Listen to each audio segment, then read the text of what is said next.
আকাশবাণী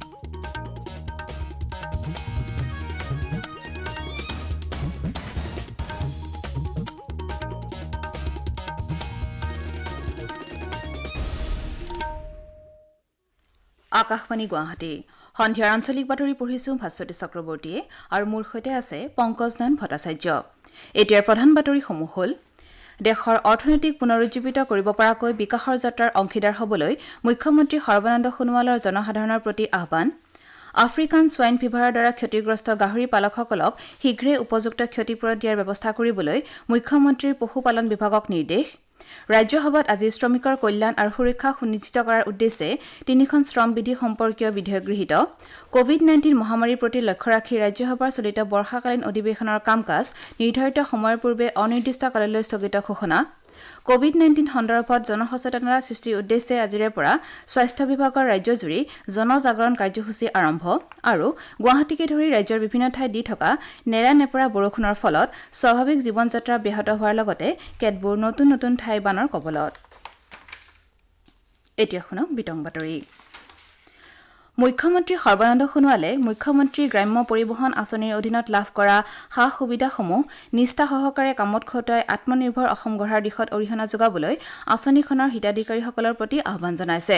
গুৱাহাটীত আজি গ্ৰামাঞ্চলৰ যোগাযোগ ব্যৱস্থা উন্নীত কৰাৰ লগতে নিয়োগ সৃষ্টিৰ উদ্দেশ্যে গ্ৰহণ কৰা আঁচনিখনৰ শুভাৰম্ভ কৰি মুখ্যমন্ত্ৰীগৰাকীয়ে এই কথা প্ৰকাশ কৰে। তেওঁ কয় যে প্ৰধানমন্ত্ৰী নৰেন্দ্ৰ মোদীয়ে ঘোষণা কৰা 20 লাখ কোটি টকাৰ পেকেজে দেশৰ অৰ্থনৈতিক পুনৰুজ্জীৱিত কৰিব। তেওঁ সকলোকে বিকাশ যাত্ৰাত অংশীদাৰ হৈ দেশৰ অৰ্থনৈতিক উন্নয়ন ত্বৰান্বিত কৰিবলৈ আহ্বান জনায়। তেওঁ কয় যে যেতিয়ালৈকে হিতাধিকাৰীসকলে সুযোগৰ উচিত ব্যৱহাৰ নকৰে আৰু কঠোৰ পৰিশ্ৰম তথা উৎসৰ্গিত মনোভাৱেৰে কৰ্মত ব্ৰতী নহয় তেতিয়ালৈকে কোনো চৰকাৰী স্বনিয়োজন আঁচনিয়ে পৰিৱৰ্তন আনিব নোৱাৰে। মুখ্যমন্ত্ৰীগৰাকীয়ে লগতে কয় যে গ্ৰামাঞ্চলৰ যোগাযোগ ব্যৱস্থা উন্নত কৰাৰ লগতে এই আঁচনিৰ অধীনত আগবঢ়োৱা বাহনসমূহৰ দ্বাৰা চিকিৎসাজনিত জৰুৰীকালীন অৱস্থাত গুৰুতৰ ৰোগীসকলক ওচৰৰ স্বাস্থ্যকেন্দ্ৰ অথবা চিকিৎসালয়লৈ নিয়াত সহায়ক হ'ব।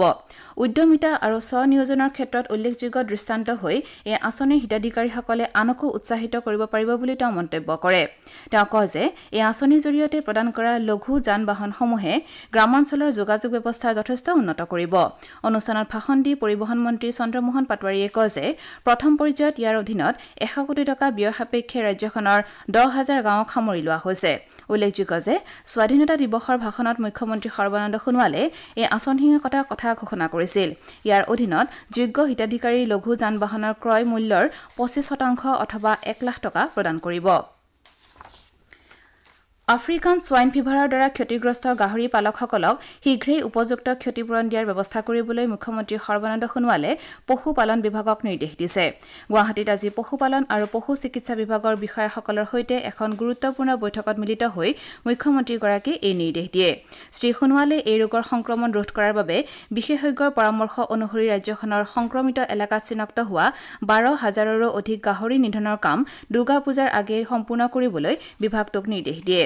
লগতে সংক্ৰমিত এলেকাসমূহ বীজাণুমুক্ত কৰাৰ বাবেও তেওঁ নিৰ্দেশ দিয়ে।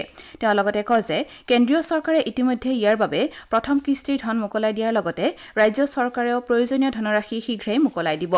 বৈঠকত মুখ্যমন্ত্ৰীগৰাকীয়ে ৰাজ্যৰ বিভিন্ন জিলাত পশুপালন বিভাগৰ কাম কাজসমূহৰ জৰীপ সম্পন্ন কৰিবলৈ নিৰ্দেশ দিয়ে। তেওঁ এই কামসমূহৰ ৰাজহুৱা আৰু ব্যক্তিগত অংশীদাৰিত্বৰে ৰাজ্যৰ আগ্ৰহী উদ্যমীসকলক প্ৰদানৰ ব্যৱস্থা কৰি স্বনিয়োজনৰ পথ মুকলি কৰিবলৈ আহ্বান জনায়। আনহাতে আত্মনিৰ্ভৰ অসম গঢ়াৰ দিশত থলুৱা উদ্যোগীসকলৰ বিনিয়োগৰ পথ মুকলি কৰাৰ বাবে অতি সোনকালে এটা ব্যক্তিগত বিনিয়োগ নীতি আৰম্ভ কৰিবলৈ তেওঁ বিষয়াসকলক নিৰ্দেশ দিয়ে। অনুষ্ঠানত কৃষিমন্ত্ৰী অতুল বৰাও উপস্থিত আছিল। ৰাজ্যসভাত আজি শ্ৰমিকৰ কল্যাণ আৰু সুৰক্ষাৰ বাবে অনা তিনিখন শ্ৰম বিধি সম্বন্ধীয় বিধেয়ক গৃহীত হয়। লোকসভাত কালিয়ে এই বিধেয়ককেইখন গৃহীত হৈছিল। ইয়াৰে পেছাগত সুৰক্ষা, স্বাস্থ্য আৰু কামৰ পৰিৱেশ বিধি 2020 বিধেয়কখনৰ জৰিয়তে কোনো প্ৰতিষ্ঠানত কৰ্মৰত লোকৰ পেছাগত সুৰক্ষা, স্বাস্থ্য আৰু কামৰ পৰিৱেশ সন্দৰ্ভত থকা আইনৰ সংশোধন কৰিবলৈ বিচৰা হৈছে। উদ্যোগিক সম্বন্ধীয় বিধি 2020 শীৰ্ষক দ্বিতীয়খন বিধেয়কৰ জৰিয়তে ট্ৰেড ইউনিয়ন, উদ্যোগিক প্ৰতিষ্ঠানৰ কামৰ পৰিৱেশৰ লগতে উদ্যোগিক সংঘাতৰ তদন্ত আৰু সমাধান সম্বন্ধীয় আইনৰ সংশোধন কৰিবলৈ বিচৰা হৈছে। আনহাতে তৃতীয়খন বিধেয়ক সামাজিক সুৰক্ষা বিধি 2020ৰ জৰিয়তে দেশৰ কৰ্মচাৰীসকলৰ সামাজিক সুৰক্ষা সম্বন্ধীয় আইনখনৰ সংশোধন কৰা হ'ব। এই তিনিওখন বিধেয়কে শ্ৰমিক কৰ্মচাৰীসকলক উপকৃত কৰিব বুলি কেন্দ্ৰীয় শ্ৰম আৰু নিয়োগ মন্ত্ৰী সন্তোষ কুমাৰ গাংৱাৰে আজি ৰাজ্যসভাত প্ৰকাশ কৰে। কোভিড-19 মহামাৰীৰ প্ৰতি লক্ষ্য ৰাখি ৰাজ্যসভাৰ চলিত বৰ্ষাকালীন অধিৱেশনৰ কাম কাজ নিৰ্ধাৰিত সময়ৰ 8 দিন পূৰ্বে আজি অনিৰ্দিষ্টকাললৈ স্থগিত ৰখা হয়। উল্লেখযোগ্য যে যোৱা 14 ছেপ্টেম্বৰত আৰম্ভ হোৱা অধিৱেশন অহা 1 অক্টোবৰলৈ অনুষ্ঠিত হোৱাৰ কথা আছিল। এই সন্দৰ্ভত ৰাজ্যসভাৰ সভাপতি এম ভেংকায়া নাইডুৱে কয় যে 10-দিনীয়া অধিৱেশনৰ এই সময়ছোৱাত উচ্চ সদনত 25খন বিধেয়ক গৃহীত হোৱাৰ লগতে 6খন বিধেয়ক উত্থাপন কৰা হয়। তেওঁ কয় যে সদনৰ কাম কাজ 100% সম্পূৰ্ণ হয় বুলি তেওঁ প্ৰকাশ কৰে। আনহাতে দুখন কৃষি সম্বন্ধীয় বিধেয়কক লৈ সৃষ্টি হোৱা পৰিস্থিতিক লৈ তেওঁ সাংসদসকলক ভৱিষ্যত সময়ত যাতে এনে ঘটনাৰ পুনৰাবৃত্তি নহয় সেয়া সুনিশ্চিত কৰিবলৈ আহ্বান জনায়। এনে জটিল সময়তো সদনত উপস্থিত থকাৰ বাবে তেওঁ ৰাজ্যসভাৰ সাংসদসকলক ধন্যবাদ জ্ঞাপন কৰে। ইফালে লোকসভাৰ কাম কাজ আজি সন্ধিয়া 6 বজাৰ পৰা পুনৰ আৰম্ভ হৈছে যদিও নিম্ন সদন আজি অনিৰ্দিষ্টকাললৈ স্থগিত ৰখাৰ সম্ভাৱনা আছে। ৰেল মন্ত্ৰালয়ে 2023 চনৰ ভিতৰত ইয়াৰ ব্ৰডগজ ৰেলপথসমূহৰ 100% বৈদ্যুতিকৰণ সম্পূৰ্ণ কৰাৰ বাবে লক্ষ্য নিৰ্ধাৰণ কৰিছে। ৰেলমন্ত্ৰী পীয়ুষ গোৱেলে আজি ৰাজ্যসভাত এটা প্ৰশ্নৰ লিখিত উত্তৰত এই কথা প্ৰকাশ কৰে। তেওঁ কয় যে চলিত বৰ্ষৰ 1 এপ্ৰিললৈকে দেশৰ 63,631 কিলোমিটাৰ ৰেলপথৰ ভিতৰত 63% ব্ৰডগজ ৰেলপথৰ বৈদ্যুতিকৰণ কৰা হৈছে। তেওঁ কয় যে 23,765 কিলোমিটাৰ ৰেলপথত বৈদ্যুতিকৰণৰ প্ৰক্ৰিয়া বাকী আছে। অসম আৰক্ষীৰ উপ পৰিদৰ্শক পদৰ লিখিত পৰীক্ষাৰ প্ৰশ্নকাকত ফাদিল হোৱা ঘটনা সংক্ৰান্তত আৰক্ষীৰ অপৰাধ শাখাই 2জন লোকক গ্ৰেপ্তাৰ কৰিছে। গুৱাহাটীৰ আৰক্ষী আয়ুক্ত মুন্না প্ৰসাদ গুপ্তাই আকাশবাণীক এই বিষয়ে জানিবলৈ দিছে। উল্লেখযোগ্য যে যোৱা 20 ছেপ্টেম্বৰত পৰীক্ষা অনুষ্ঠিত হোৱাৰ কথা আছিল যদিও প্ৰশ্নকাকত ফাদিল হোৱাৰ বাবে পৰীক্ষা বাতিল কৰা হৈছিল। আৰক্ষীৰ উপ পৰিদৰ্শকৰ 597টা পদৰ বাবে এই পৰীক্ষা ৰাজ্যখনৰ 154টা কেন্দ্ৰত অনুষ্ঠিত হোৱাৰ কথা আছিল।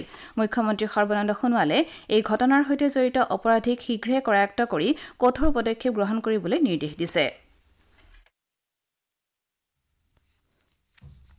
আপোনালোকে বাতৰি শুনিছে আকাশবাণী গুৱাহাটী কেন্দ্ৰৰ পৰা। ৰাজ্য চৰকাৰে কোভিড-19 সন্দৰ্ভত জনসচেতনতা সৃষ্টিৰ উদ্দেশ্যে আজিৰে পৰা ৰাজ্যজুৰি জনজাগৰণ কাৰ্যসূচী গ্ৰহণ কৰিছে।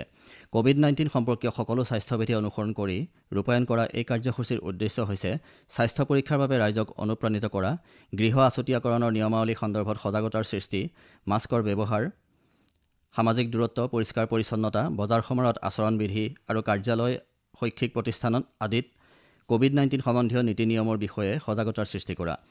কোকৰাঝাৰ, কাৰ্বি আংলং, নলবাৰী, চিৰাং, গোৱালপাৰা, দৰং আৰু মৰিগাঁওকে ধৰি ৰাজ্যৰ বিভিন্ন জিলাত এই কাৰ্যসূচীৰ অধীনত সজাগতা শিবিৰ, সমদল আদি উলিওৱাৰ লগতে কোভিড-19ৰ নীতি নিৰ্দেশনাৰ মাজেৰে সভা অনুষ্ঠিত কৰি ৰাইজক সজাগ কৰোৱাৰ প্ৰয়াস চলোৱা হয়।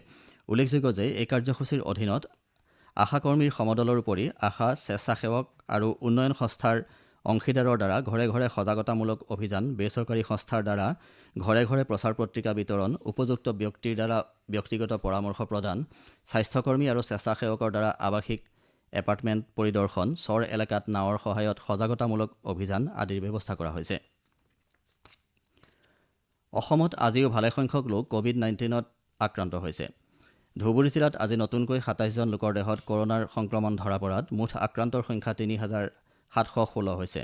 ইয়াৰে 3,450জন লোক সুস্থ হৈ উঠিছে। নগাঁও জিলাত আজি 67জন লোকৰ দেহত কৰোনাৰ উপস্থিতি ধৰা পৰাৰ ফলত জিলাখনৰ মুঠ আক্ৰান্তৰ সংখ্যা 7,487লৈ বৃদ্ধি হৈছে। হাইলাকান্দি জিলাত যোৱা 24 ঘণ্টাত নতুনকৈ 8জন লোকৰ শৰীৰত কৰোনা ভাইৰাছৰ সংক্ৰমণ ধৰা পৰাত চিকিৎসাধীন ৰোগীৰ সংখ্যা 214লৈ বৃদ্ধি হৈছে। জিলাখনত এতিয়ালৈকে 2,717জন ৰোগী আৰোগ্য হৈছে। অসমকে ধৰি উত্তৰ পূৰ্বাঞ্চলৰ কেইবাখনো ৰাজ্যত 2-3 দিন ধৰি হৈ থকা নেৰানেপেৰা বৰষুণৰ ফলত স্বাভাৱিক জীৱন যাত্ৰা ব্যাহত হৈ পৰিছে। বৰষুণৰ ফলত ব্ৰহ্মপুত্ৰ আৰু ইয়াৰ কেইবাখনো উপনৈৰ জলস্তৰ বৃদ্ধি পোৱাত ন অঞ্চল বানৰ কবলত পৰিছে।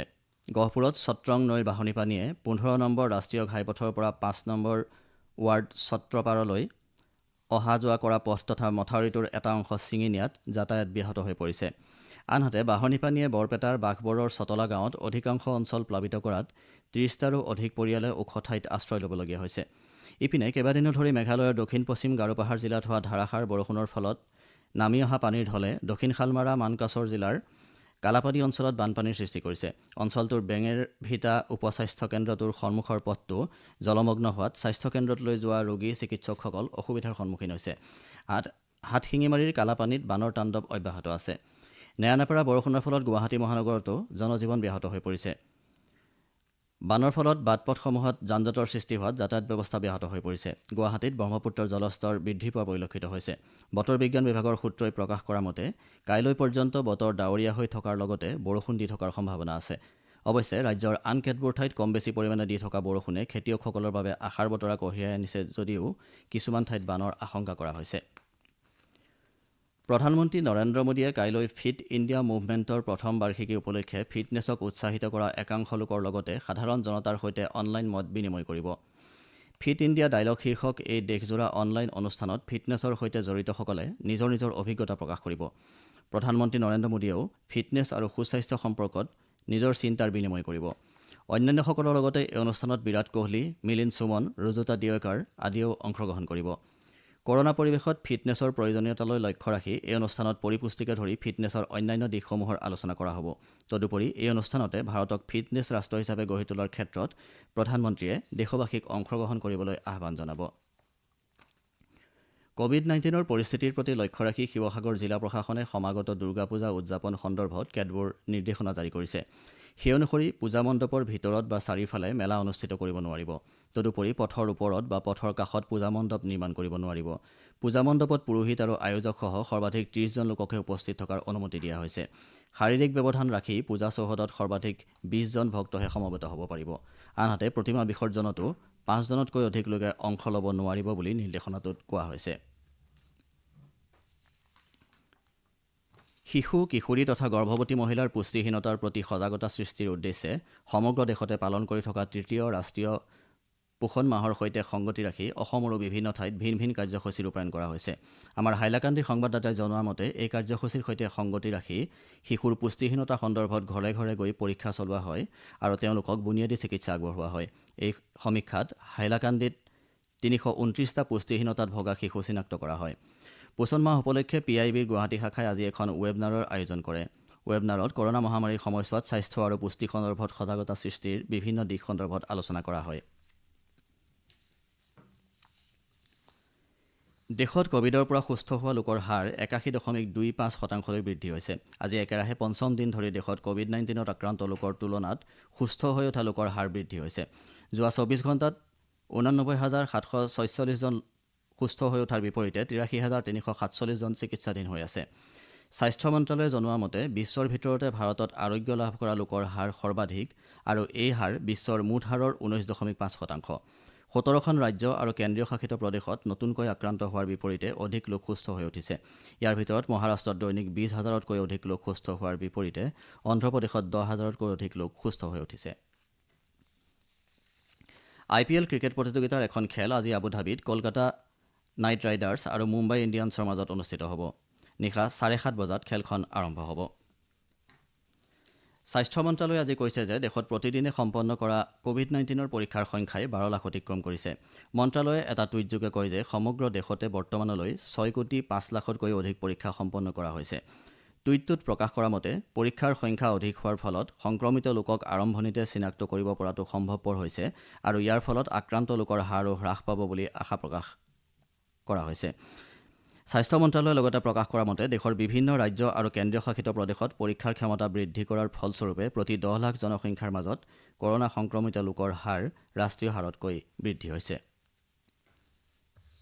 বাতৰি শেষ কৰাৰ পূৰ্বে প্ৰধান বাতৰিকেইটা আকৌ এবাৰ পঢ়ি দিছোঁ। দেশৰ অৰ্থনীতিক পুনৰুজ্জীৱিত কৰিব পৰাকৈ বিকাশৰ যাত্ৰাৰ অংশীদাৰ হ'বলৈ মুখ্যমন্ত্ৰী সৰ্বানন্দ সোণোৱালৰ জনসাধাৰণৰ প্ৰতি আহ্বান। আফ্ৰিকান সোৱাইন ফিভাৰৰ দ্বাৰা ক্ষতিগ্ৰস্ত গাহৰি পালকসকলক শীঘ্ৰে উপযুক্ত ক্ষতিপূৰণ দিয়াৰ ব্যৱস্থা কৰিবলৈ মুখ্যমন্ত্ৰীৰ পশুপালন বিভাগক নিৰ্দেশ। ৰাজ্যসভাত আজি শ্ৰমিকৰ কল্যাণ আৰু সুৰক্ষা সুনিশ্চিত কৰাৰ উদ্দেশ্যে 3খন শ্ৰমবিধি সম্পৰ্কীয় বিধেয়ক গৃহীত। কোভিড-19 মহামাৰীৰ প্ৰতি লক্ষ্য ৰাখি ৰাজ্যসভাৰ চলিত বৰ্ষাকালীন অধিৱেশনৰ কাম কাজ নিৰ্ধাৰিত সময়ৰ পূৰ্বে অনিৰ্দিষ্টকাললৈ স্থগিত ঘোষণা। কোভিড-19 সন্দৰ্ভত জনসচেতনতা সৃষ্টিৰ উদ্দেশ্যে আজিৰে পৰা স্বাস্থ্য বিভাগৰ ৰাজ্যজুৰি জনজাগৰণ কাৰ্যসূচী আৰম্ভ আৰু গুৱাহাটীকে ধৰি ৰাজ্যৰ বিভিন্ন ঠাইত দি থকা নেৰানেপেৰা বৰষুণৰ ফলত স্বাভাৱিক জীৱনযাত্ৰা ব্যাহত হোৱাৰ লগতে কেতবোৰ নতুন নতুন ঠাই বানৰ কবলত আমাৰ সন্ধিয়াৰ আঞ্চলিক বাতৰি ইমানতে শেষ হ'ল।